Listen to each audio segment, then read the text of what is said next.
Deixe a Bíblia aí por perto para a gente poder acompanhar.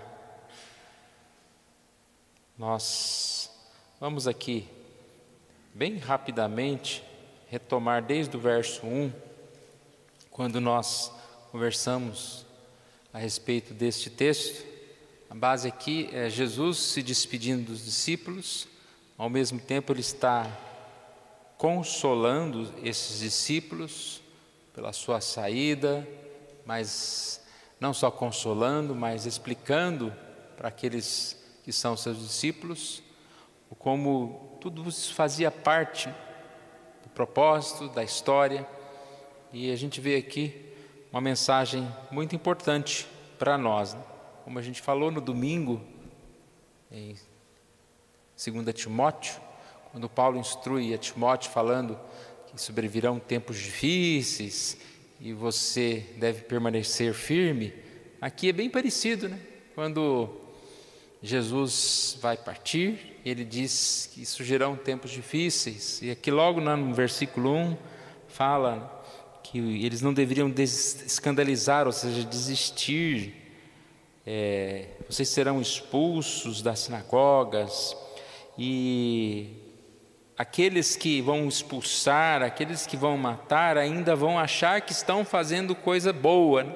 Vão julgar com isso que estão tributando culto a Deus. Então nós percebemos aqui essa instrução, esse conforto de Jesus aos seus discípulos. Há algumas dificuldades, né, aparentemente aqui, para os discípulos compreenderem o que Jesus estava falando, mas nós sabemos que aos poucos eles aprenderam muito de Jesus. Então nós vimos uma profecia, quando Jesus fala que eles seriam expulsos, e essa profecia tem como propósito para que eles não desanimem. Tenho-vos dito essas coisas para que não vos escandalizeis, não desanimem. Essa sempre é para nós, né, uma proposta importante. A gente não prega uma tristeza, né? O crente não é triste, mas a gente vai ver nesse capítulo, principalmente a questão da ausência de Jesus, a questão do cumprimento final não ter chegado na segunda vinda de Jesus. Nós estamos vivendo como peregrinos, nós estamos vivendo em várias situações de oposição por sermos cristãos, e nós não podemos viver nesse mundo, né, totalmente contente, nós não podemos nos adequar a esse mundo. Enquanto a gente vê o não crente se adequando às coisas do mundo, se alegrando, festejando, aí, né, tá o carnaval aí, né, como que as pessoas parece que estão tão alegres em viver o mundo, nós não pensamos dessa mesma forma, e a nossa alegria nunca é buscar as coisas desse mundo, os tesouros desse mundo. E aí ele primeiro fala, né, sobre a sua ida, no sentido de que era necessário deixar, mas deixar não significava que eles iam ficar desamparados. E ele diz: se eu não for, o Consolador não virá para vós outros, se porém eu for, eu vô-lo enviarei. Não vou demorar, né, mas nós falamos a respeito dessa vinda do Espírito Santo, não no sentido de que veio de uma forma diferente, de uma forma especial, trazendo assim a vida de poder, a forma, formando aqueles homens do Senhor para pregar o Evangelho, dando essa força, como Ele dá para nós, de uma forma especial. E aí diz, né, que esse Espírito Santo, Ele os convencerá do pecado, da justiça e do juízo. E repare como é paralelo, ao mesmo tempo que existe um mundo que persegue o cristão, ao mesmo tempo que existe um mundo que vê os prazeres como o seu objetivo de vida, existe o cristão, existe cada um de nós com o Espírito Santo de Deus, sendo convencidos do pecado, do nosso próprio pecado, da justiça. Nós falamos, né, da justiça de Jesus, da verdade da palavra de Deus, e também na necessidade de praticarmos a justiça, e do juízo, que é o mais importante, que é nós crermos que esse mundo irá terminar e que haverá um juízo final, haverá punição para os pecadores. Eu não sei quantos viram, teve essa questão no carnaval aí, que uma tal de Baby Consuelo veio dar uma profetada lá, né, dizendo que o mundo vai acabar 5, 10 anos e virá o juízo final, o apocalipse se cumprirá, e de repente levanta a outra lá, todo mundo falando sem uma teologia, né? A Ivete Sangalo levanta e fala: não, Deus não vai deixar que isso aconteça, né? Deus é bom, e fez uma bagunça lá, né? E a gente percebe que o mundo, ele está confuso, porque ele de certa forma, ele acredita que a vida é esse tempo, a vida é isso aqui. Por que a maioria das pessoas quer aproveitar tudo nesse mundo? Porque eles não têm uma esperança futura. Eles acreditam que eles precisam viver aqui. E muito menos acreditam numa punição pelos seus pecados. Tanto que muitos falam de Deus, falam do nome de Deus. Eu não acompanhei o carnaval não, mas essas coisas de evangélico caem lá na minha rolagem, lá por causa de pastores e outros que falam, né? Mas a gente percebe, né, que uma pessoa como a Cláudia Leite, lá que mudou a música, no lugar que era Iemanjá, ela pôs Jessuá, né? Mas estava lá cantando as mesmas coisas. Só porque não pode mais falar Iemanjá, que ela disse evangélica, então colocou Jesus lá no meio da coisa. E sem contar muitas outras aberrações que existem por aí. E a gente percebe que essas pessoas, elas estão distantes do Senhor e da verdade. E nós, com o Espírito Santo, estamos cada vez mais próximos dessa verdade. Nós cantamos agora há pouco: eu te conhecia de ouvir falar, mas agora os meus olhos, né?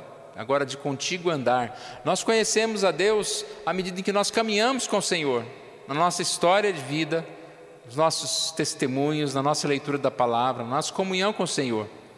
E isso é o Espírito Santo de Deus falando conosco. Então Jesus, ele tenta minimizar a sua ausência, dizendo que eu vou enviar o Consolador, ele vos guardará, ele vos guiará a toda a verdade. E ele assim é uma promessa, né, do benefício do Espírito Santo. E aí nós chegamos então aonde nós começamos a ler João 16:16. Primeiro período aqui é 16 a 24 e depois 25 a 33. Um pouco e não mais me vereis, outra vez um pouco e ver-me-eis. Os discípulos questionaram, né, que vem a ser esse um pouco, não compreendemos o que quer dizer.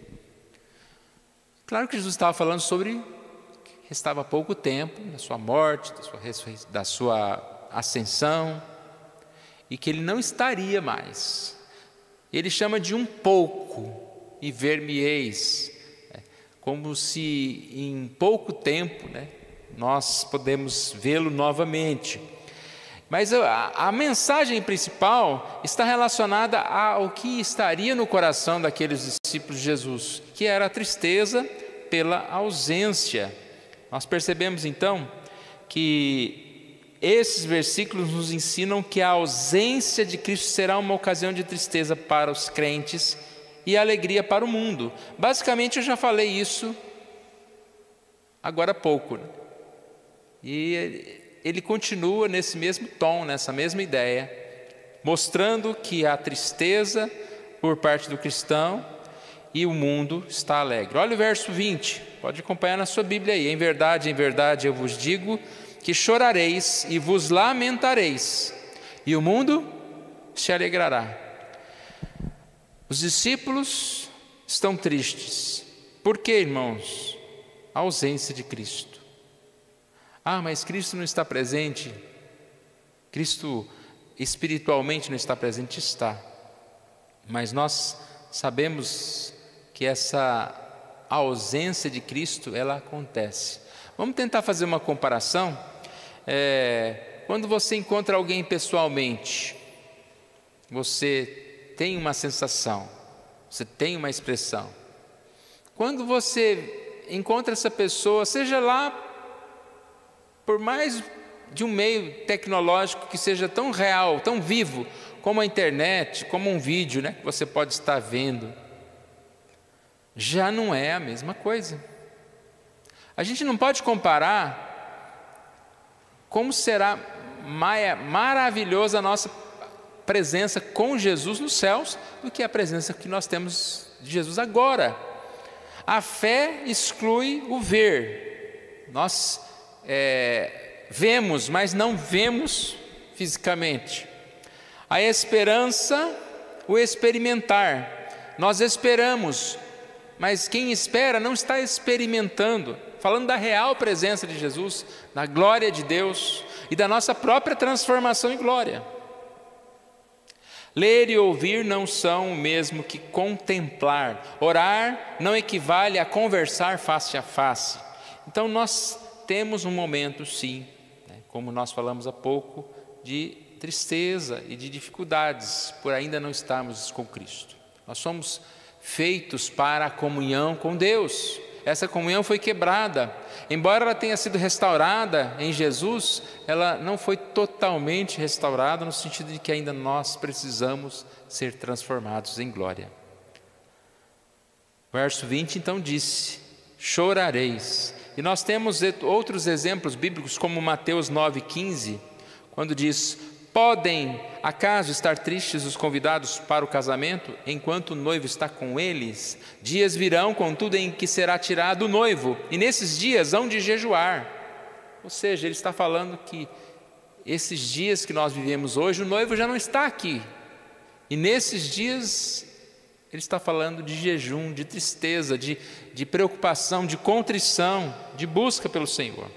Romanos 8,23 também, quando fala da natureza que geme, que sofre, e diz: também nós, que temos as primícias do Espírito, igualmente gememos em nosso íntimo, aguardando a adoção de filhos, a redenção de nosso corpo.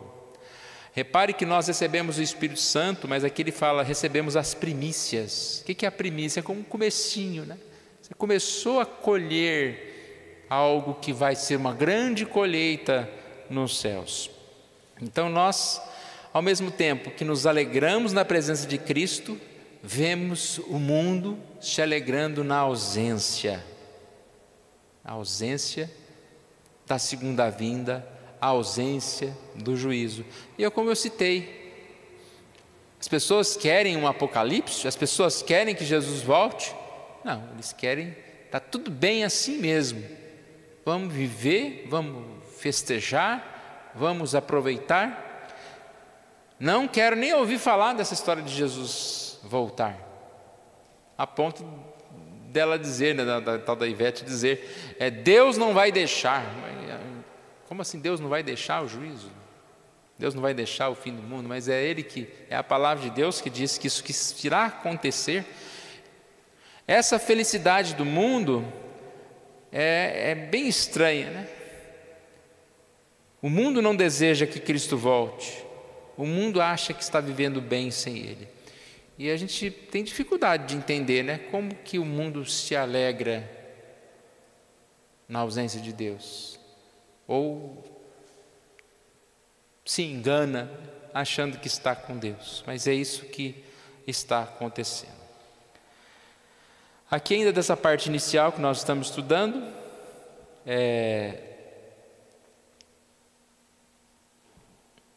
acho que eu pulei esse pedacinho aqui. Verso 22: outra vez vos verei e o vosso coração se alegrará e a vossa alegria ninguém poderá tirar. Então o mundo está enganado e aqui nós, embora estamos vivendo um momento de dificuldade, de tristeza na ausência de Cristo, no sentido final, mas a explicação de Jesus não é para esse um pouco não me vereis, mais um pouco me vereis, é exatamente essa explicação de que outra vez vos verei, e o vosso coração se alegrará, e a vossa alegria ninguém poderá tirar, né? Uma alegria grandiosa, uma alegria na qual nós devemos mirar sempre a nossa esperança, que é na segunda vinda de Cristo, onde nós ressuscitaremos na semelhança do Senhor, e assim nós ficaremos satisfeitos, né? cheios de alegria. Eu creio que aqui, irmãos, nós podemos pensar a respeito disso, né? A dificuldade, o que falta. Muitas vezes a gente pensa o que falta no mundo, mas falta a gente voltar para Jesus, né? As dificuldades que nós enfrentamos estão muito relacionadas a viver no mundo caído. Mas vamos seguindo. Terminando agora sim essa primeira parte, por último, esses versículos nos ensinam que a ausência de Cristo deve levar os crentes a suplicar muitas coisas em oração.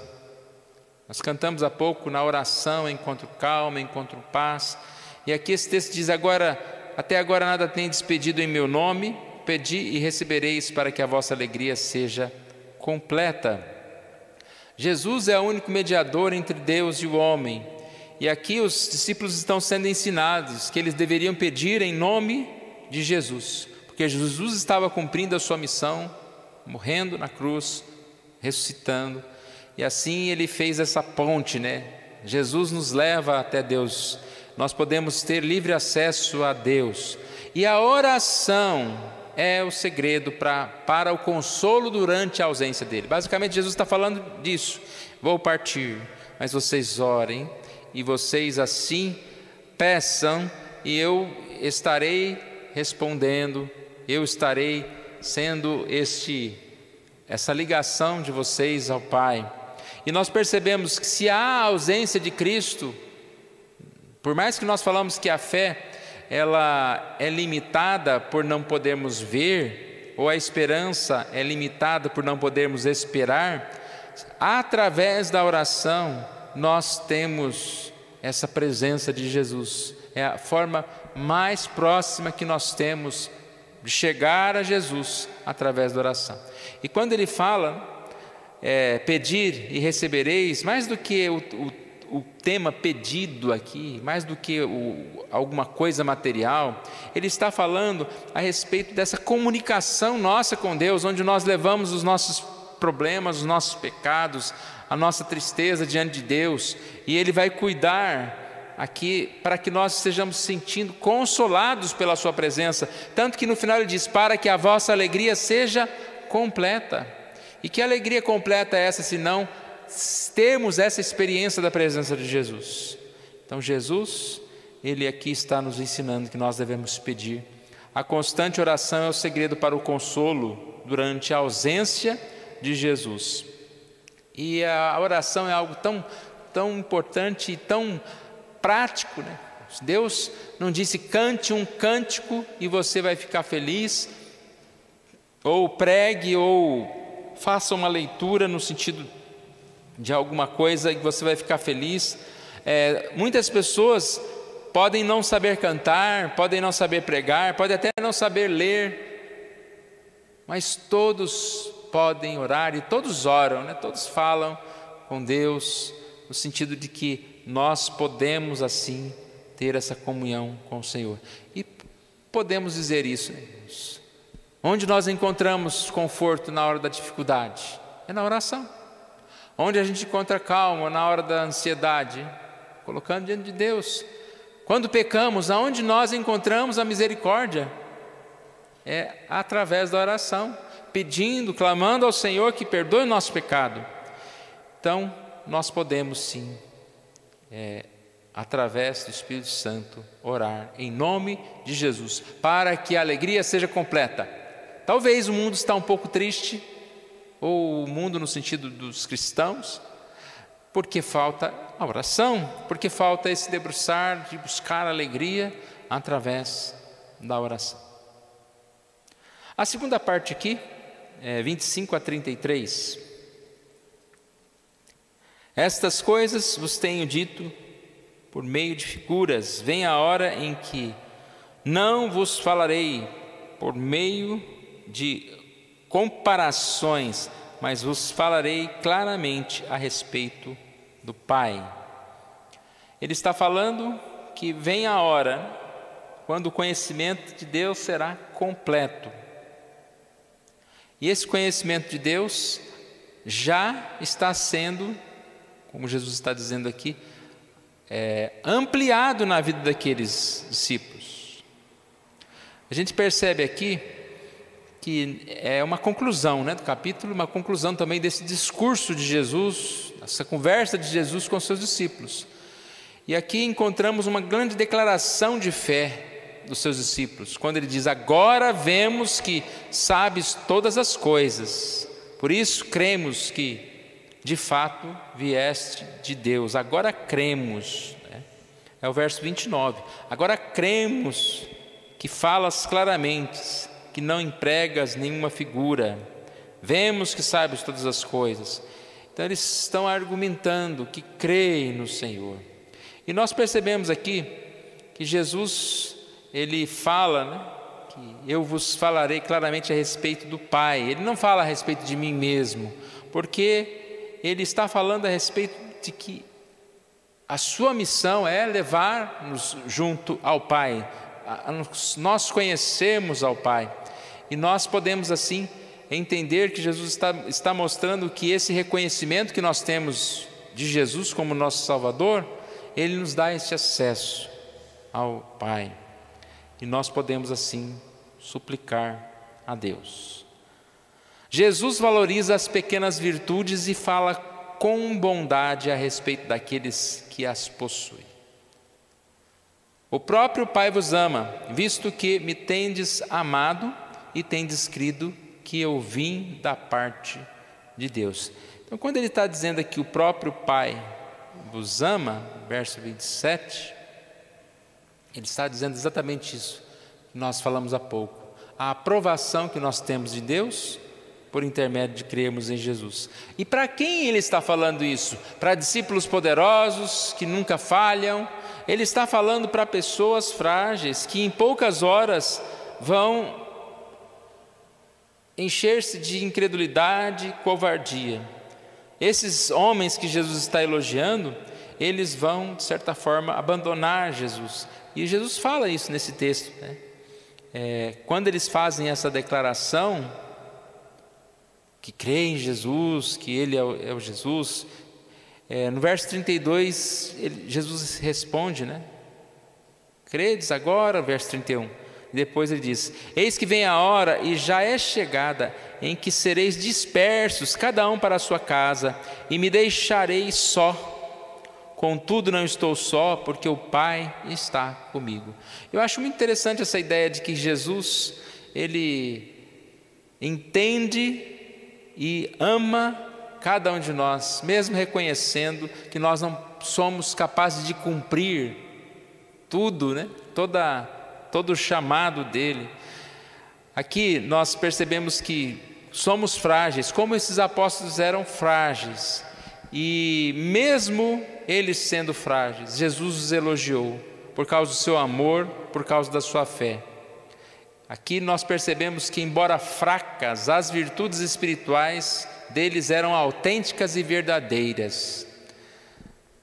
A gente vive num mundo e que às vezes a gente pega um irmão, né, e fala: poxa, mas esse irmão, ele parece ser tão frágil, como que ele pode ter tantas manias, tantos erros, tantas falhas? Há uma diferença entre uma fé falsa e uma fé, digamos assim, fraca. Há uma diferença entre a fé falsa e a fé autêntica. A fé autêntica, verdadeira, em muitas situações, pode estar em alguém que está vivendo um momento de fraqueza. Basta a gente olhar para nós, né, irmãos? Quantos momentos nós pelejamos, damos passos para trás, mas isso não quer dizer que nós não somos sinceros, nós não estamos diante de Deus. E Jesus entende isso. E Jesus quer que nós sejamos firmados, mesmo a partir dessas dificuldades.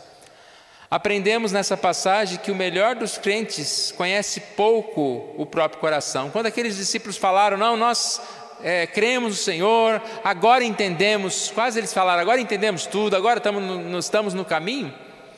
Jesus percebe que eles estavam empolgados, mas eles não teriam como cumprir aquilo. Então eles deixaram, se afastaram e basicamente o que nós podemos entender aqui é que eles não conheciam a si mesmos, não sabiam o que eram capazes de fazer sob a pressão do temor dos homens e de grande tentação. Basta só o exemplo de Pedro, um homem tão forte, tão firme. Quem imaginaria um Pedro passando por uma dificuldade no sentido de que alguém vem questioná-lo, você é um daqueles, ele negar Jesus? Nós, irmãos, não podemos achar que somos fortes demais. Pela graça de Deus, temos vencido muitas batalhas, mas nós devemos clamar a Deus, nunca confiando em nós mesmos. Como nós acabamos de dizer aqui, o que será que nós somos capazes de fazer sob pressão do temor dos homens ou de grande tentação? O quanto nós podemos desviar do Senhor, que Deus tenha misericórdia de nós, né? Mas nós não nos conhecemos. Paulo disse, quando sou fraco, então é que sou forte. Então nós não podemos achar que nós somos os grandes homens de Deus, mas nós devemos clamar ao Senhor, reconhecendo a nossa fraqueza, para que a gente possa ser forte. Hoje eu escrevi um texto baseado naquela música Oração e num texto de Spurgeon do dia 1º de janeiro, acho que é 1º ou 6 de janeiro, alguma coisa assim. E Spurgeon ele fala exatamente o seguinte, a Bíblia fala muito sobre oração e nós devemos orar. E quem não ora, parece que não conhece a sua miséria. E ele fala exatamente isso, o quanto nós necessitamos da oração. Se a gente não ora, é porque fala, não, está tudo bem. E é nesse ponto, quando eu sou fraco, então é que sou forte, é no sentido de que eu reconheço a minha dependência de Deus a cada instante e eu preciso buscar o Senhor. Aquele que está de pé, pensa estar em pé, não é nem estar de pé, pensa estar em pé, veja que não caia. E aí nós terminamos aqui também com uma palavra, né, de conforto, Jesus mostrando que Ele é a verdadeira fonte de paz. Estas coisas vos tenho dito para que tenhais paz em mim. No mundo, passais por aflições, mas tende bom ânimo, eu venci o mundo. Tende bom ânimo, Jesus é a verdadeira fonte de paz.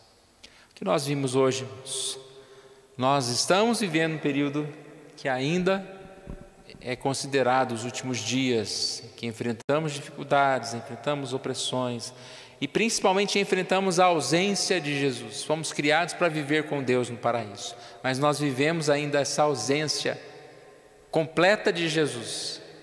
Entende o que eu estou dizendo, né? Jesus está presente, mas será muito melhor. E o que Jesus diz? Enquanto isso, orem para que vocês sintam mais próximos, para que vocês sintam mais a minha presença.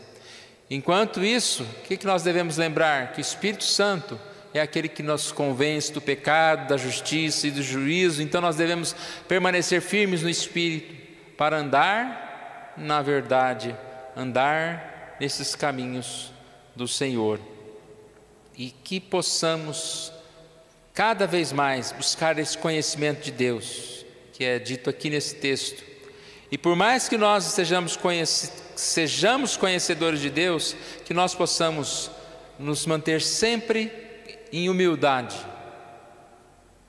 reconhecendo que nós não somos melhores do que ninguém, ninguém é melhor do que ninguém no que diz respeito à fé, né? Deus é tão grande, no que diz respeito à santidade, ninguém é alguém, digamos assim, que deve merecer uma medalha de santo, né? Não, nós somos, graças a Deus, somos santos, sim, estamos no caminho de Deus, mas que nós estejamos nos mantendo firme, pedindo que o Senhor nos ajude, mesmo na nossa fraqueza, para que nós estejamos mantendo firme e, passando por aflições, tenhamos o bom ânimo, crendo em Jesus, no consolo que tem Jesus nos dá a cada dia.